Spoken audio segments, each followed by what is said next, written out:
Howdy ho neighbors, it's Cody here with Secondhand Farms, and today I'm going to show you how to make a automatic goat milker with stuff that you can buy at a local farm store or hardware store, or you don't have to buy one of those expensive ones online.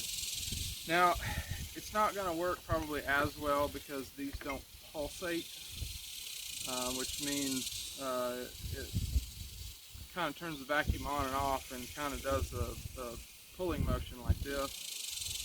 That does help them milk out a little bit faster, but this is quick and easy, and I've seen a lot of people have a lot of good luck with them. So all you need is some clear PVC tubing. This is 5/16 ID and 7/16 OD. I just picked it because that's what fit my little handheld vacuum pump. This is actually a brake bleeder for a brake bleeding kit. You can buy these at an automotive store. I got this in a kit at O'Reilly's. Now it is a brake bleeder kit, but brake fluid or nothing never goes. If you do, you did it wrong. Never goes into this part. This only sucks air out of a little canister, so this is perfectly safe to hook into your milk lines because milk never comes in contact with this either. So you don't have to worry about nasty chemicals or anything getting into your milk. Like I said, you can get this at O'Reilly's, or Harbor Freight has them. Right after I bought this at O'Reilly's, I found them at Harbor Freight for like half the price and the exact same brand and everything. But this is a Mighty Vac hand brake bleeder pump. You need that. A mason jar with a lid. I'm using a half-gallon jar because our goat uses or produces a half-gallon of milk roughly milking. And syringes. Now these syringes, I have the 35 milliliter syringe, but that kind of depends. Oops, won't lay on me. That kind of depends on the size of your goat's teats. Aura has some bigger teats than our other milk goat had, but I think these will still fit. They won't suck all the way up on her bag probably until she draws down some. But these here are just a regular run-of-the-mill single-use syringe.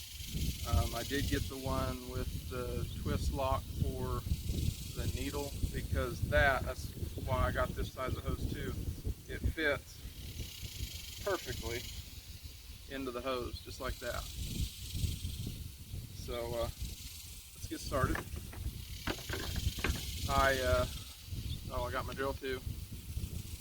This is a 27/64 drill bit, and that is the next size under 7/16, which is a 7/16 OD outside diameter hose, and 27/64 was the next size under 7/16. So that should be able to drill into the top of this mason jar lid and still fit snugly around this. I do have some super glue. I'm going to put just a little dab of super glue, and I'm going to show you a really neat trick with baking soda on that. Makes it dry instantly. It looks kind of questionable with white bag or a bag full of white powder, but it's baking soda, I promise. So we'll take the lid, and I've got me a block here so I don't drill into my table. I also want to get mad. That's what she sells her soap on. But put it here, and I have 3 sections of hose here, one for each milker, because Aura has two teats, and then this one here is the shorter one, I believe. You know, they're all the same size, so it doesn't matter. I made them all the same length. The shorter you can make it, the better, because that's less air that you have to draw out of the system before it starts sucking. But it doesn't matter. I just made them plenty long enough where we can set the jar on the ground and then you can stick the syringes on the goat, and you can leave the jar on the ground and just set. Because Allison, the whole reason why we're doing this is, one, it's a little bit easier than hand milking, but two, Allison is fixing to have gallbladder surgery, and I'll be able to milk her in the mornings, but in the evenings when I'm at work, she's not going to be able to bend down and just stay hunched over and milk her. And this way she can pull a vacuum on it, put them on her teats, and then set up or stand up, whichever is more comfortable, and just run this pump like this, and be able to milk her without having to be hunched over, and not have to worry about abdominal pain. So anyways, got my lid here, got my drill. I'm going to drill 3 holes in this. One for the vacuum pump, and then 2 for the syringes. So it doesn't matter where, just as long as you're not too close to the edge. Obviously, try and stay somewhere in the kind of the middle area there.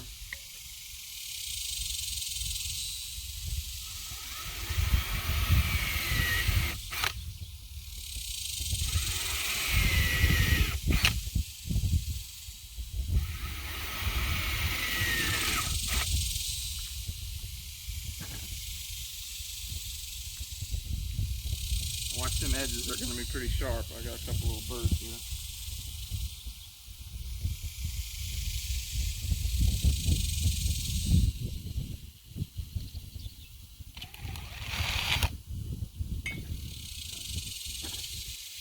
Now, theoretically, this hose should just poke,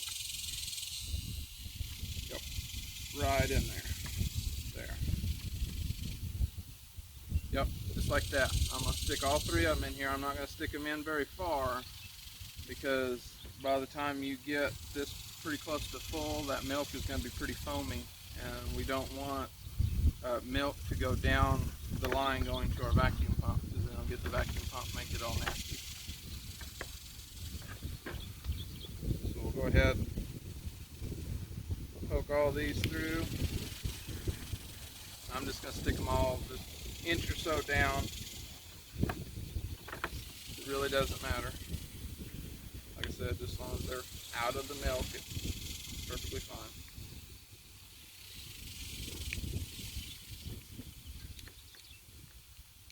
There. Now, got them all worked in. Now I'm going to take my ring here, slide it down. And then that way, when you do that, it doesn't have to be this specific jar. It can be any, you can go ahead and sanitize your jar. Well, you got to strain it. Anyway, you can put it just like that. And then your pump goes on one of these. Slides right on there like that. And then take your syringes. Stick them on the ends of these. So these here are a pretty tight seal. I'm fixing to find out. I don't think I'm going to have to glue these. I would like to take it where I can still, because you're going to get milk and stuff in here that you're going to want to clean out. That is kind of a drawback to this, but that's the only way. Other than what I really wanted when I went to Atwood was the drencher syringes with just the big nipple on the end of it, where you could just stick it in their mouth and give them medicine. This would slide on there so much better, and you wouldn't have this recess area here. But they did not have any of those, so I had to settle for these, because it was either these or the old style that didn't have the twist on it, and it just has that little bitty right where your syringe or your needle goes on, and it doesn't have that outer collar. And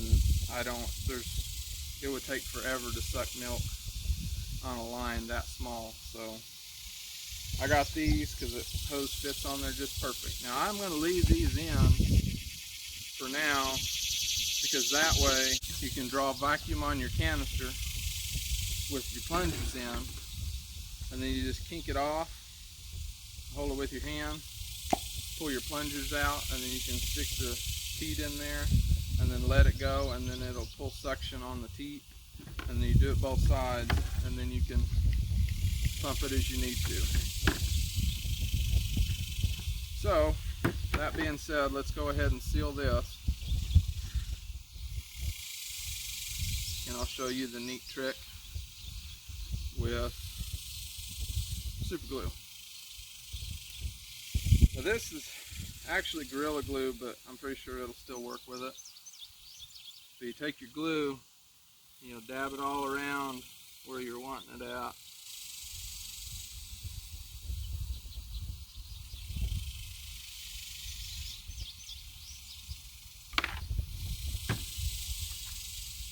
Then take you a little bit of baking soda or baking powder. No, it's baking soda. And put it right on top of that super glue.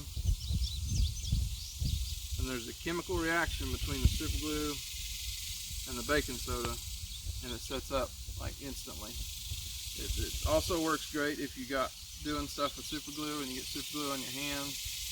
You can get you just like a little baggie or a little cup or a bowl or something of baking powder or baking soda, and stick it down in there and just work it, and then it'll come off your fingers, or at least it'll dry fast and you don't have to worry about sticking everything to it. So there's that. It kind of worked. It didn't work as good as it does with straight super glue. So.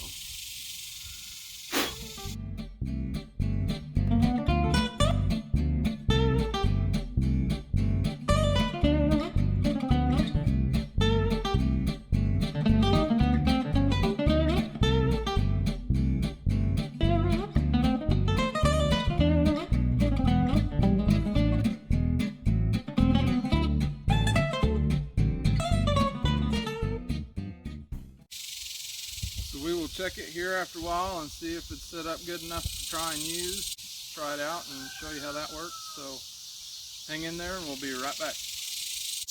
Alrighty, so I checked it and the glue's good and dry and hard. And shoot, I sucked down 10 inches of vacuum, probably 3-4 minutes ago while we was getting everything set up, and it's holding really good. So I think it's gonna work. Okay, you can release the Kraken. Just one Kraken, not the tiny ones. Just the big ones, all I want.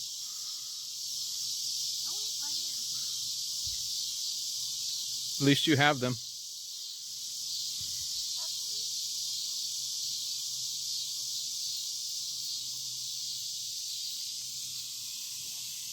Hey Aura, that's not how it works.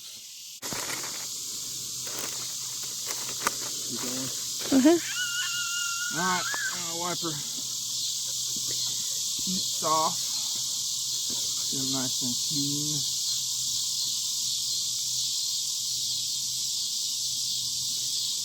And you want to strip out your first shot on both sides. Ooh, down my hand. Okay. Now I've got some vacuum going here. Just enough to kind of start the process, because getting it off zero is what takes the longest. Now we're going to kink this off, pull our plunger out.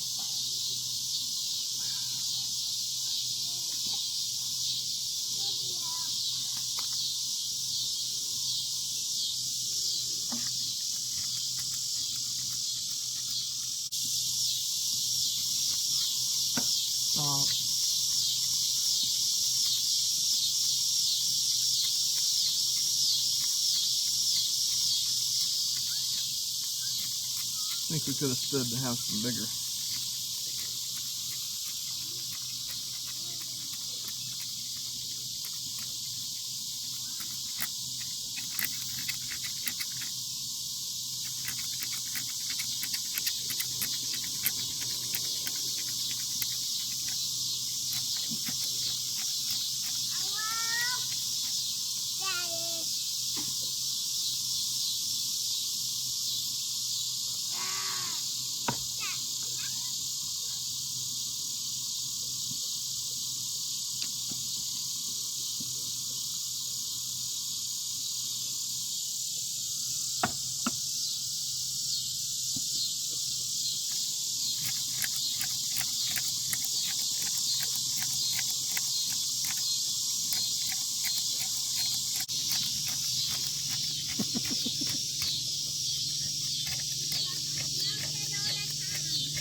Okay, well, it didn't work quite as good as I had hoped, but it did work. I'm going to have to do some tweaking with it. I do think I'm going to end up having to glue the syringes to the hose like I didn't really want to do, but we'll see. It milked her out about halfway. I ended up hand stripping her the rest of the way. But one side I know had a calcium deposit plug in it, and I think that probably contributed to our issue.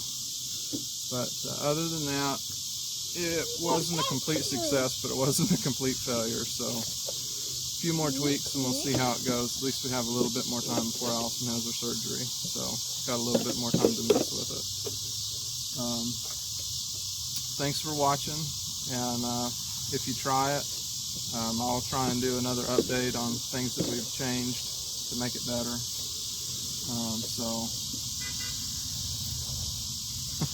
Neighbors, thanks for watching, and we'll see you on the next one. Bye.